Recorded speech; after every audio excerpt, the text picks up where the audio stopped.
Assalamualaikum warahmatullahi wabarakatuh.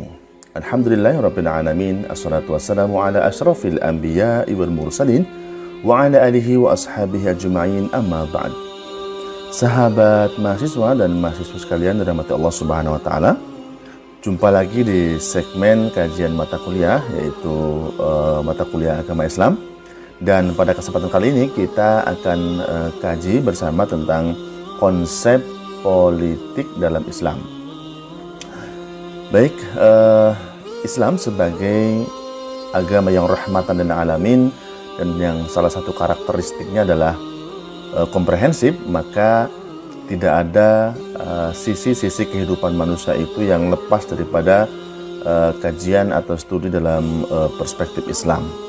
Artinya bahwa Islam tetap relevan meski zaman terus berubah. Ya, kemudian bahwa Islam akan terus terjaga kemuliaan dan ketinggiannya karena memang Allah Subhanahu wa taala yang memang menjaganya. Baik, untuk lebih lanjut terkait dengan konsep politik dalam Islam, kita akan mulai dari definisi terlebih dahulu. Kata politik ya atau istilah politik dalam bahasa Indonesia diambil dari kata bahasa Inggris, yaitu politik, yang secara harfiah artinya adalah sikap bijaksana atau hati-hati dalam bersikap dan melakukan kebijaksanaan atau tindakan bijak. Ini menurut A.S. Hornby.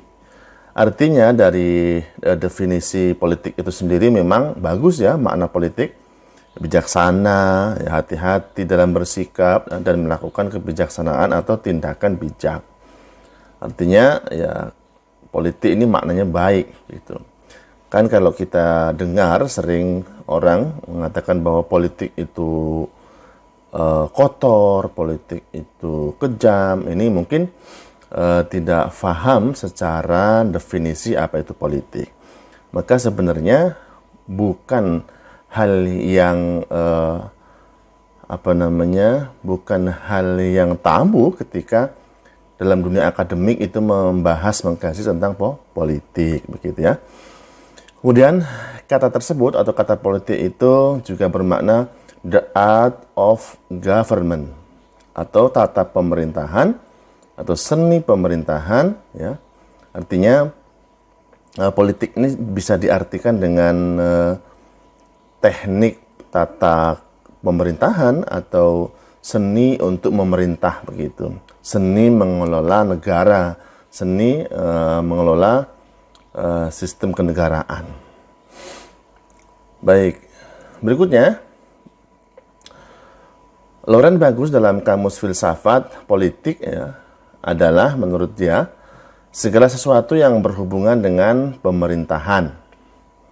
Kemudian perkara mengelola, mengarahkan dan menyelenggarakan kebijaksanaan yang umum dan bidang studi yang berkaitan dengan masalah-masalah sipil sosial, kemudian aktivitas yang berkaitan dengan relasi-relasi antar bangsa-bangsa dan kelompok-kelompok sosial lainnya yang berhubungan dengan perkara penggunaan kekuasaan negara. Jadi memang makna politik ini sebuah ilmu yang dipakai untuk tujuannya kan di sini untuk keteraturan negara, begitu ya. Untuk menyelenggarakan sebuah kebijakan yang bijaksana tentunya untuk kemaslahatan umum. Ini sebenarnya maknanya baik seperti itu. Adapun dalam literasi Islam ya, politik dalam literasi Islam itu dikenal dengan istilah siasah. Siasah ini sebenarnya dari kata sasa ya susu, siasah. Mohon maaf di sini tidak saya tuliskan, tapi makna siasah artinya adalah pengaturan atau mengurus dan memerintah masalah keumatan. Siasah tidak diorientasikan kepada kekuasaan karena ia hanya berfungsi sebagai sarana menyempurnakan pengabdian kepada Allah Subhanahu wa ta'ala. Ada beberapa ayat-ayat yang berkaitan tentang politik. Di sini saya coba kumpulkan ya, kaitannya dengan ayat yang bisa dipakai sebagai landasan dalam berpolitik. Pertama dalam surat Ali Imran ayat 159.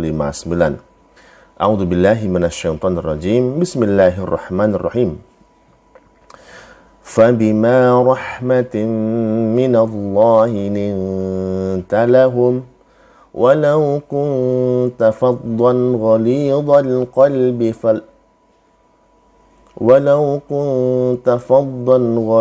الْقَلْبِ لَانفَضُّوا مِنْ حَوْلِكَ فَاعْفُ عَنْهُمْ وَاسْتَغْفِرْ لَهُمْ وَشَاوِرْهُمْ فِي الْأَمْرِ فَإِذَا عَزَمْتَ فَتَوَكَّلْ عَلَى اللَّهِ إِنَّ اللَّهَ يُحِبُّ الْمُتَوَكِّلِينَ. Yang artinya, maka disebabkan rahmat dari Allah lah kamu berlaku lemah lembut terhadap mereka. Sekiranya kamu bersikap keras lagi berhati kasar, tentulah mereka menjauhkan diri dari sekelilingmu. Karena itu, maafkanlah mereka, mohonkanlah ampun bagi mereka, dan bermusyawarahlah dengan mereka dalam urusan itu. Kemudian apabila kamu telah membulatkan tekad, maka bertawakallah kepada Allah. Sesungguhnya Allah menyukai orang-orang yang bertawakal kepadanya.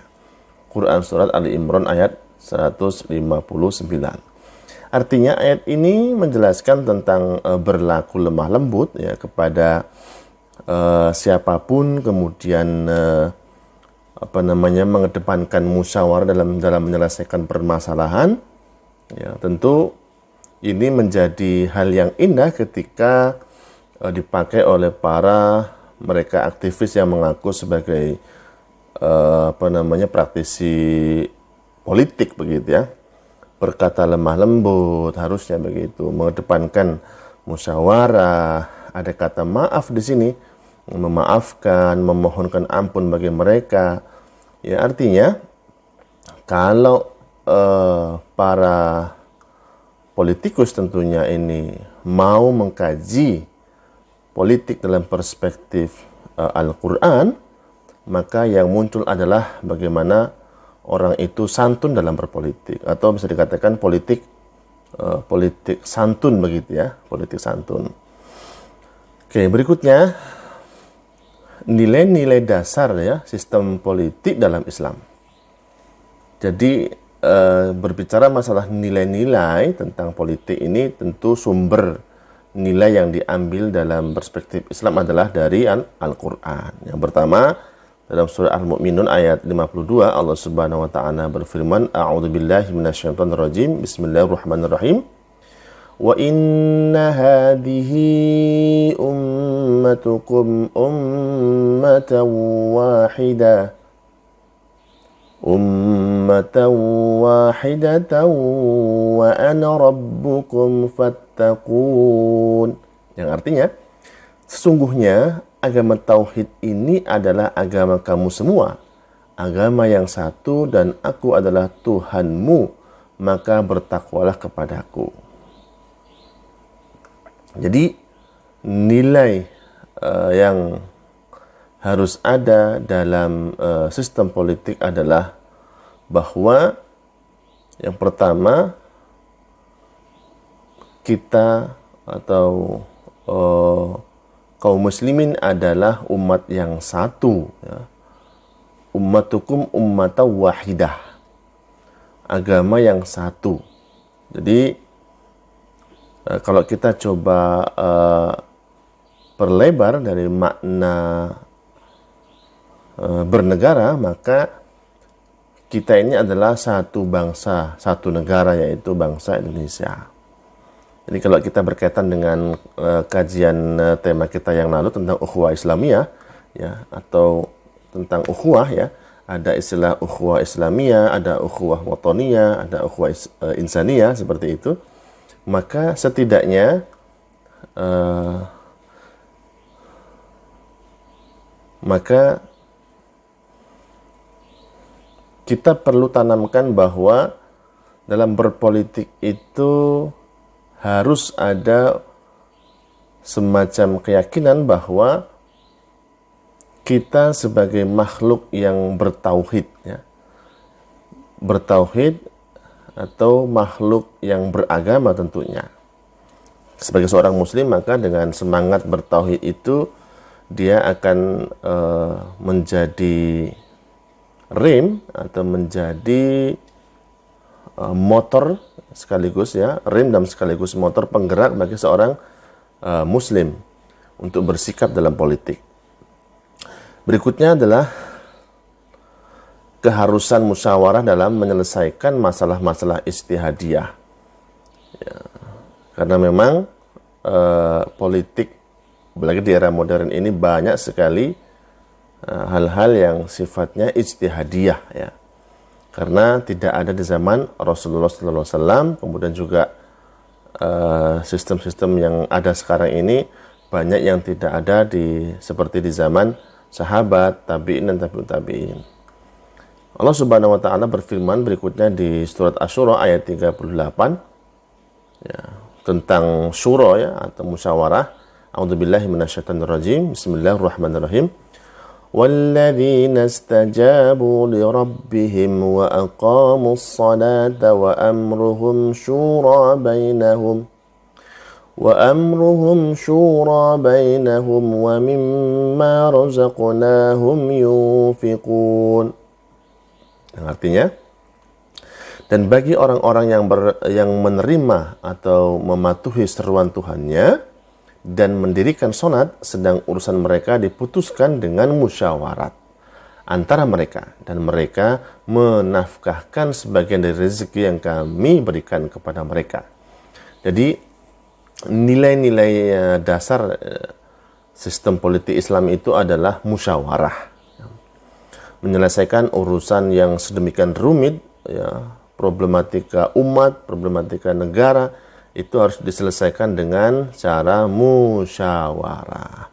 Karena ini juga salah satu karakter orang-orang beriman, itu menyelesaikan urusannya dengan musyawarah. Dalam perkara kecil saja di rumah tangga misalkan, itu diselesaikan dengan cara musyawarah.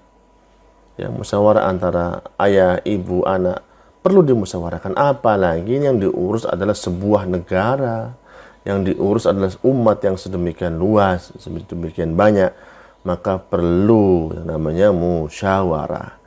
Dan dalam tradisi demokrasi tentu musyawarah ini dilakukan dalam bentuk, ya, rapat-rapat, sidang paripurna, sidang komisi, dan lain sebagainya. Jadi memang dalam Islam pun juga ada nilai musyawarah di situ yang menjadi ciri dari sistem politik demokrasi. Meskipun kalau coba kita detailkan, antara musyawarah dengan syura itu berbeda sebenarnya.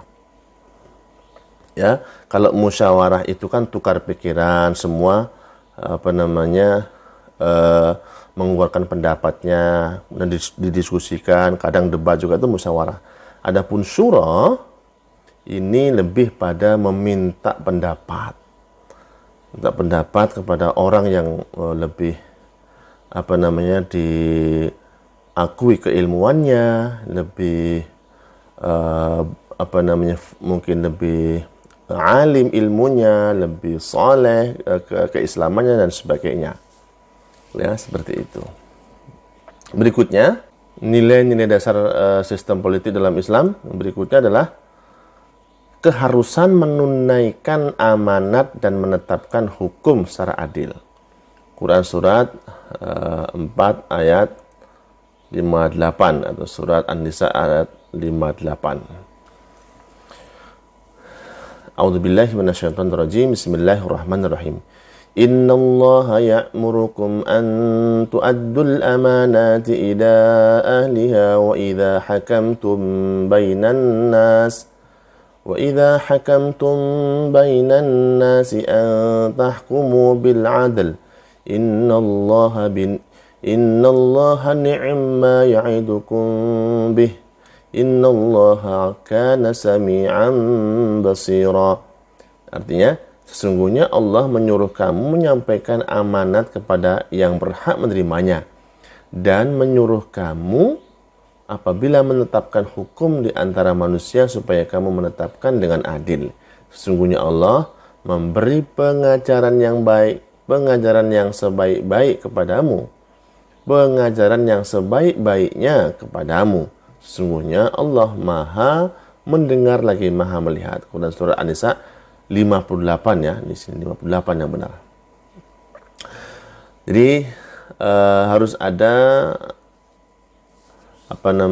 semangat untuk menunaikan amanat. Dalam berpolitik itu menunaikan amanah bangsa. Tadi ada nilai kesatuan umat, musyawarah, dan memegang teguh amanat tersebut dengan baik. Ya, jangan diselewengkan, jangan disalahgunakan. Ya, karena apa? Karena bagaimanapun juga dalam politik itu upaya untuk mengelola negara, ya tentu di dalamnya ada aktivitas menetapkan hukum, kebijakan, dan lain sebagainya. Ada juga nanti konsekuensi hukum, begitu ya. Artinya hukum itu dibuat berdasarkan maslahat, gitu ya. Kemudian apa hukuman bagi pelanggar aturan, dan kemudian mungkin reward dan hadiah bagi yang berprestasi, bisa jadi seperti itu.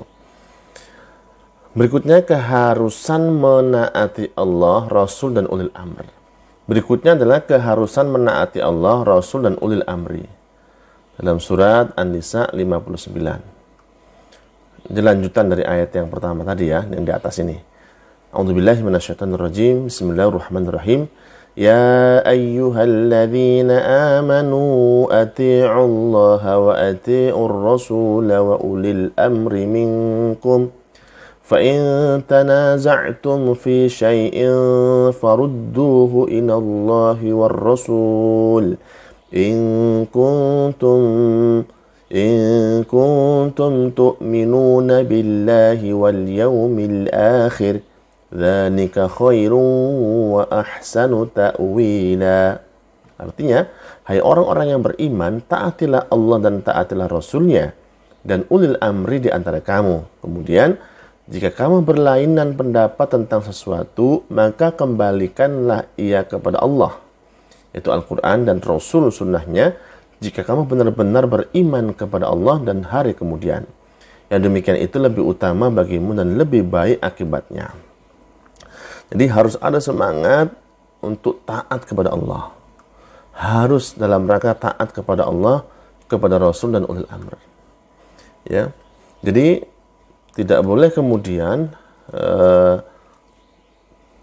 taat kepada makhluk dalam rangka untuk bermaksiat kepada Allah. Nah, gitu. Maka makna taat kepada ulil amri ini tidak mutlak ya, tidak mutlak, tetapi apa? Terikat ya. Yaitu terikat dalam batasan apa? Dalam batasan selama hal yang diperintahkan oleh ulil amri itu hal yang tidak menentang hukum Allah Subhanahu wa taala. Kalau perintahnya untuk menentang hukum Allah, untuk durhaka kepada Allah, maka tidak ada taat kepada ulil amr. Tetapi selama hal tersebut adalah untuk maslahat umat, untuk kebaikan, tidak menyalahi syariat, maka wajib hukumnya. Ya, karena taat kepada Allah, Rasul, kemudian dan ulil amri. Meskipun misalkan ulil amri atau pemimpin dalam sebuah negara tersebut diperoleh dengan cara yang tidak syar'i pun, tetap kita wajib untuk mengikutinya selama ada maslahat dan tidak melanggar hukum perintahnya itu. Hukum Allah maksudnya ya. Gitu. Karena Rasul pernah mengatakan ya, alaikum bisam'in wa ta'ah. Jadi kita diwajibkan untuk sami'na wa ata'na. Lau ta'amartum abdun habasyun gitu ya. Meskipun yang memerintah kamu itu, yang memimpin kamu itu seorang abdun habasyun, seorang budak Habasyi. Budak itu kan tidak boleh jadi pemimpin, tetapi Rasulullah kenapa ketika dia menjadi pemimpin dalam kondisi tertentu berarti kan tidak sesuai syariat tuh, ya, menjadi pemimpin, maka tetap kita sami'na wa ta'na dalam hal yang tidak menyalahi Allah. Berikutnya dalam surat Al-Hujurat, ya, itu tentang keharusan mendamaikan konflik antar kelompok dalam masyarakat. Jadi politik itu mulia sekali di sini ya, dalam perspektif Islam. Digunakan dalam rangka apa? Mendamaikan konflik antar kelompok dalam masyarakat. Ini bagian daripada nilai-nilai politik ya. Dalam surat Al-Hujurat ayat 9 sampai 10 dijelaskan. A'udzubillahi minasyaitonirrajim. Bismillahirrahmanirrahim. Wa in ta'ifatani minal mu'minina qatatalu fa aslihu bainahuma fa in baghat ihdahuma 'ala al-ukhra wa qatilu allati tabghi hatta tafi'a ila amrillah فإن فاءت فأصلحوا بينهما بالعدل وأقسطوا إن الله يحب المقسطين إنما المؤمنون إخوة فأصلحوا بين أخويكم واتقوا الله لعلكم ترحمون.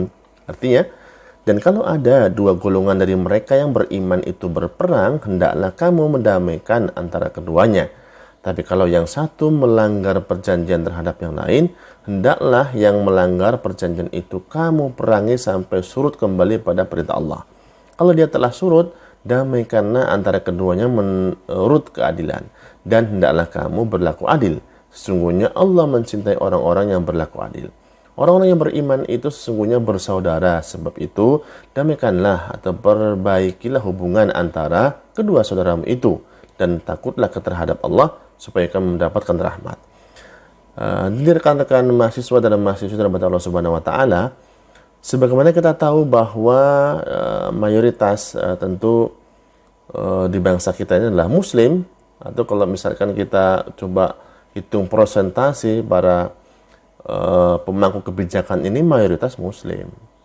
Ya, dengan sistem demokrasi yang diterapkan di Indonesia dengan multipartainya ini, kita tahu bahwa meskipun beda-beda partai, tapi kan mayoritas mereka muslim semua.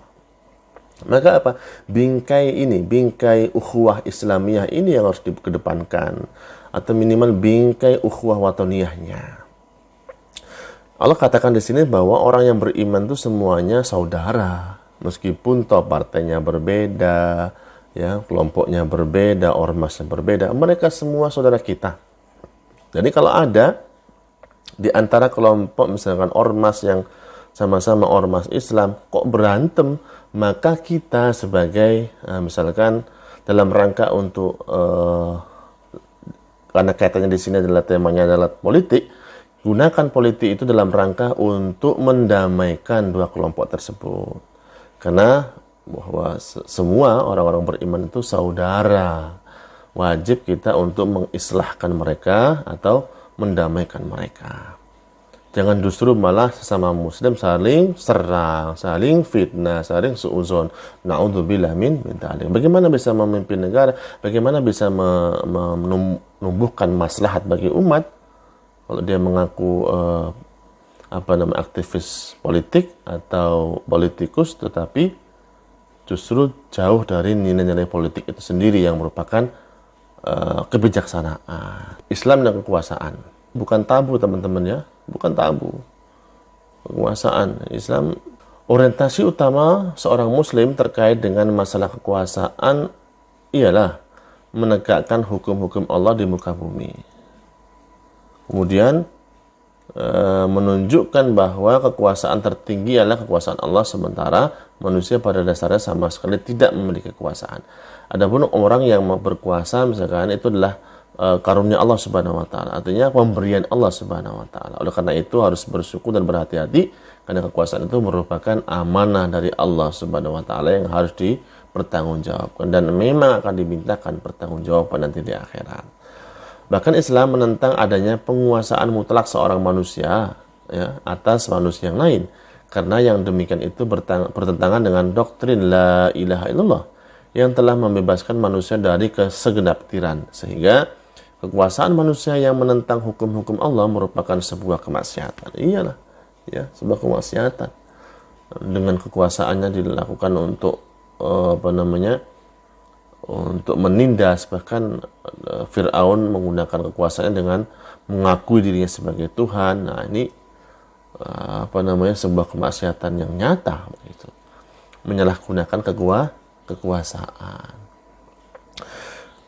Berikutnya, Allah Subhanahu wa taala akan memberikan kekuasaan bagi orang yang beriman. Nah, ini dalam surat An-Nur Allah berkata, Allah berfirman, "A'udzubillahi minasyaitonirrajim." Ya. Allah Subhanahu wa taala berfirman dalam surat An-Nur, "A'udzubillahi minasyaitonirrajim. Bismillahirrahmanirrahim. Wa'adallahu alladhina amanu minkum wa 'amilus salihati la yastakhlifannahum fil ardi kama istakhlafal ladzina min qablihim wa la yumakkinanna lahum dinahumul ladzi irtada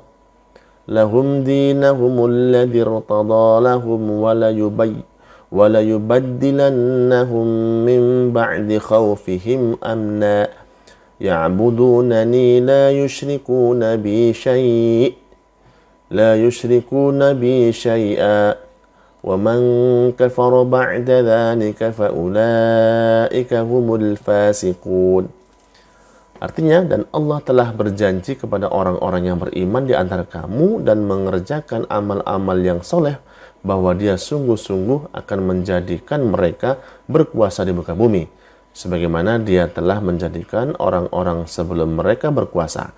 Dan sungguh Dia akan meneguhkan bagi mereka agama yang telah diridhoinya untuk mereka, dan Dia benar-benar akan menukar keadaan mereka sesudah mereka dalam ketakutan menjadi aman sentosa. Mereka tetap menyembahku dan dengan tiada mempersekutukan sesuatu apapun dengan aku. Dan barang siapa yang tetap kafir sesudah janji itu, maka mereka itulah orang-orang yang fasik. Masya Allah ya, ayat ini ya, bahwa Allah Subhanahu wa taala menjanjikan kekuasaan bagi orang-orang yang beriman di antara kamu, dan di sini katakan orang-orang yang beriman dan beramal soleh. Ya, Allah akan memberikan janji kekuasaan di sini. Ya. Sebenarnya salah orang yang ingin mendapatkan kekuasaan di sisi Allah Subhanahu wa taala, maka syaratnya adalah beriman yang pertama. Setelah itu apa? Beramal soleh. Kalau orang yang beriman dan beramal soleh diberikan kekuasaan, pasti dia akan gunakan kekuasaannya untuk kebaikan, untuk maslahat umat, begitu ya, untuk dalam rangka ketaatan kepada Allah, dalam rangka menjaga agama. Jadi kekuasaan di tangan kaum muslimin, kalau orang-orang beriman itu untuk menjaga agama, menegakkan agama.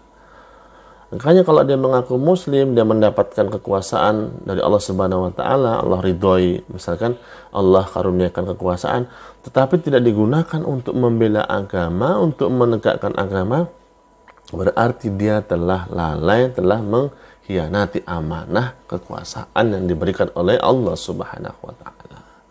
Begitu ya. Beriman dulu, kemudian beramal soleh. Amal soleh seperti apa? Ya, amal soleh bisa jadi dalam rangka untuk merebut kekuasaan mungkin, atau memperoleh kekuasaan mungkin, atau beramal soleh yang lainnya seperti ibadah, sholat, zakat, dan sebagainya. Ini ya. Atau upaya-upaya dalam rangka untuk mendapatkan kekuasaan. Tapi syaratnya beriman. Kalau orang beriman, maka dalam rangka memperoleh kekuasaan dengan cara yang diridhoi Allah tentunya, yang benar begitu. Tidak melakukan kalau pilkada atau misalkan pilihan legislatif tidak menyogok gitu ya, tidak menipu dan lain sebagainya. Dan jika terpilih dan dikaruniakan sebuah amanah kekuasaan, dia akan berupaya untuk adil ya. Begitu. Jadi hubungan antara Islam dan politik ya. Jadi Islam merupakan agama yang mencakup seluruh sendi kehidupan manusia ya. Itu agama yang komprehensif. Kemudian Islam bukanlah sekedar agama kerahiban atau agama yang ibadah saja, enggak. Ya, yang hanya memiliki prosesi ritual dan ajaran kasih sayang aja, tapi juga semua aspek di apa namanya diakomodir dalam Islam, termasuk politik dan pemerintahan.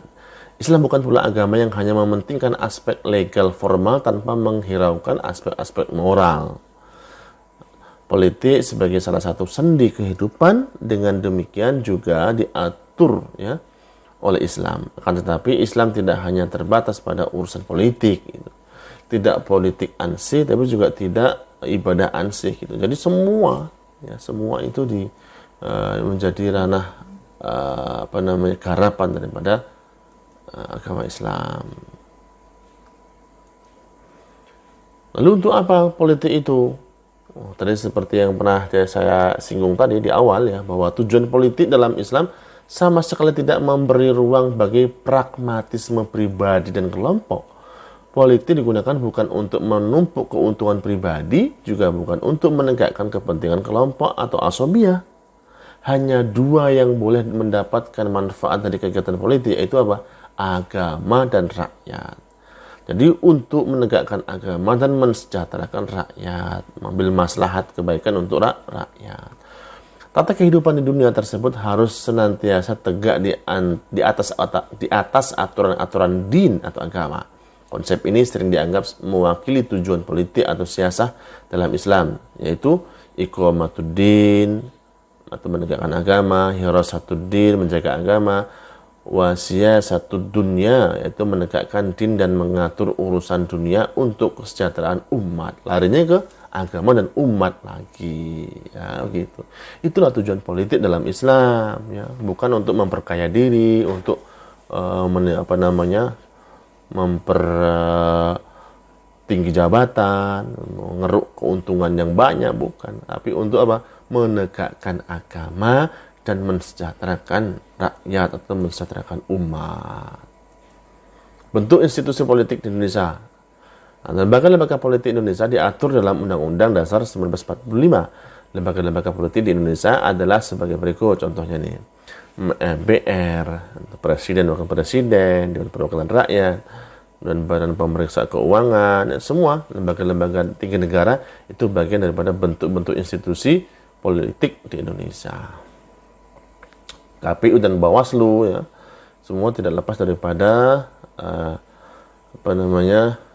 politik, ya, gitu. Ada pasti nilai-nilai politik di situ.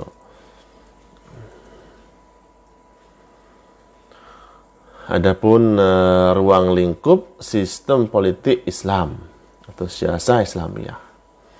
Secara garis besar, objek pembahasan sistem politik Islam meliputi apa? Siasah dusturiyah, dalam fikih modern disebut dengan hukum tata negara. Siasah dauliyah biasa disebut dengan hukum internasional atau hukum dalam hubungan antar bangsa. Kemudian siasah maliyah mengatur tentang pemasukan, pengelolaan, dan pengeluaran uang milik negara. Nah, ada. Ya.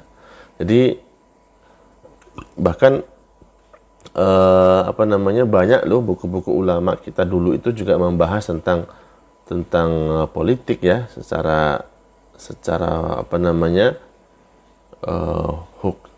secara studi keislaman begitu, secara Islam gitu, ya. Ada istilah al-ahkam as-sultaniyah bukunya gitu, ya. Ada siasah Islamiyah dan sebagainya. Banyak sekali ulama-ulama kita dulu juga meletakkan dasar-dasar ilmu politik Islam. Jadi lagi-lagi nggak usah tabu, nggak usah sungkan, ragu-ragu membahas politik, ya, dimanapun sebenarnya, mau di masjid, mau di di kantor, mau di rumah, maka politik itu hal yang bagian daripada Islam itu sendiri.